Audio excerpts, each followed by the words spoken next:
తిట్టడం సారీ చెప్పడం నీకు అలవాటేగా. ఈసారి మాత్రం సారీ చెప్పడానికి రాలేదు అంజలి.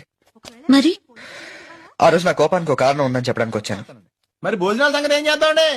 మేమంతా రేపు ఉపవాసం ఉంటున్నామండి. ఈ విషయం గురించి తర్వాత మాట్లాడుకుందాం అంజలి. ఇప్పుడు టైం లేదా? ఓపిక లేదు. పొద్దునుంచి ఫుడ్ లేదు, బండిలో పెట్రోల్ లేదు, జేబులో డబ్బు లేదు. పరిస్థితి ఏం బాలేదు.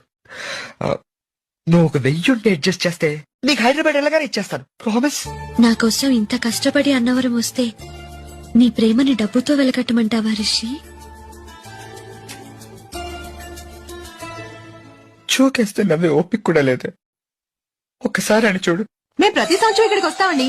వచ్చినప్పుడల్లా వ్రతం చేయిస్తామండి. వ్రతం చేయడం చాలా ముఖ్యం కదండి. యాక్చువల్ గా నాకు వ్రతం కన్నా ప్రసాదం ఇష్టం. వదిలితే ప్లేట్లు స్పూన్లు కూడా తినేసిలా ఉన్నాడు. ప్లీజ్. Good night. ఉత్తి గుడ్ నైట్ ఏనా? డబ్బులు ఇచ్చానుగా. నిన్నెవడు బాగు చేయలేడా?